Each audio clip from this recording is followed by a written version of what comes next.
So Jeffrey was struggling a little bit in his in middle school, and we brought him, asked his doctor for a recommendation to bring him to a therapist, and brought him to a therapist. And I have to admit that I didn't get a good feeling from the therapist, and Jeffrey went in, and he came out not feeling like he connected, and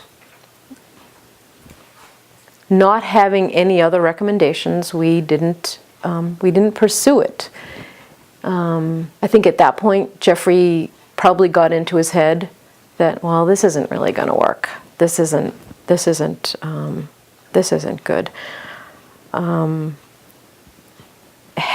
I tried to find somebody else at that point, and had I understood that you needed the right fit for a therapist, that you needed to find somebody that you felt comfortable with, they felt comfortable with you, that you could form a really good connection, then I would have pursued that. Very difficult to take time off of work and set up a new appointment and go again, and all the initial questions. It was hard enough, I think, to open up once for us to go through it again, Jeffrey opening up again to somebody, a stranger. And I'll say for Jeff, who is a shy kid, it's very difficult to go then to another person to open up to get to know yet another person. He did much better with people that he knew for a while.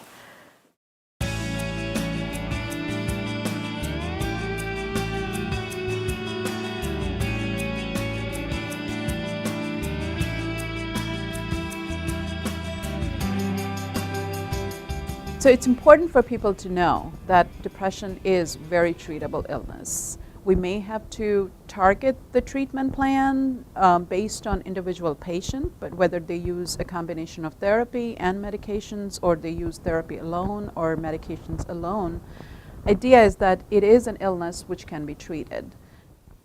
Depression is treatable.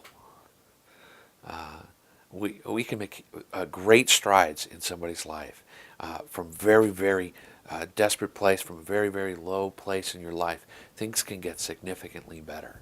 I've worked with so many people who've made so many improvements in their life that it's remarkable. They come from places where they think this is impossible, and it gets to a place where things are so much better. The three most common sort of elements of an effective treatment are going to be regular exercise, consideration of medication, and a talk therapy. And maybe one of those things lines up better for you than another. And exactly what the right combination of intervention for you is, you're going to have an important say in that. But the process, if we get to work together, really can make a difference for you. When someone is feeling depressed or they're feeling anxious, and that goes on for a period of time, things begin to change in their lives. Their instincts can tend to desert them, and the things which used to come natural don't come natural anymore. And as a result, behavior which used to be healthy behavior is replaced by behavior which subtly and slowly and gradually can become less healthy.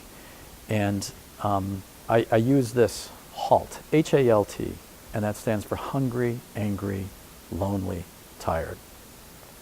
When someone starts feeling more depressed, more anxious, but particularly depressed, their eating habits may change. They may lose their appetite. When someone is not feeling themselves, rather than expressing their feelings as they are, they tend to hold things in more until those emotions, whether it be the sadness or the fears that they have, come out as anger.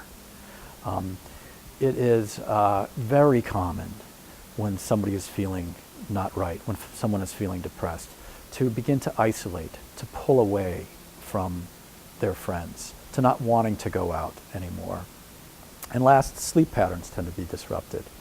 And while it may seem, you know, superficial that we would be talking about things like what are you eating and are you sleeping okay, those are very often very, very, very important parts of any treatment plan. So in mental health, we do not have the luxury of getting lab tests or chest x-rays or MRI scans to exactly know what's going on and how to proceed with the treatment. So our best case scenario is we try to put together what's going on based on the symptoms that are presented by the patient, by the parents, and we come up with the best strategy that possibly could lead to a response. So if we did try the first medication and we did not have the adequate response, idea is to learn from that trial and see what was improved, what did not. But there are other medications available, and we can keep trying until we see the response. Once you have started the antidepressant medication, it may take up to 6 to 8 weeks to see if it actually is effective or not. You may see some improvement in the first few weeks, and which would show us that we are on the right track. But at the end of the 8-week period, if you're not seeing a significant improvement in your mood or functioning, that means it's time to try another medication. An important part of treatment for depression or anxiety is counseling. And counseling sometimes can seem more mysterious than it needs to be. Most counseling, particularly the most effective forms of counseling, looks at patterns of thinking, patterns of behavior, patterns of relating to other people, even patterns of behavior. And some of those are patterns which, for the individual who's seeking help, have become such a part of their life that they don't even notice them anymore.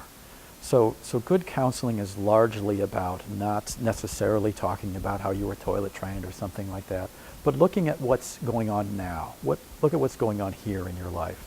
Trying to look at those sorts of patterns. And sometimes that can be difficult. And that's why that trust is such an important piece of that.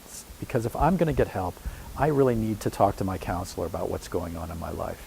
And that person will help me identify some of those patterns that I'm going to need to change. So the bottom line is depression is a treatable illness. So once you have found the treatment that works, it is important to stay with the treatment for the entire year, even though it feels like you're all the way better. As a psychologist, having done this for many years, I have this uneasy relationship with the whole idea of the treatment being done, being over. While I do think that exists, that sometimes you can absolutely, all right, done, we're finished. More often, I feel that treatment being over is more of a process, it's not an event.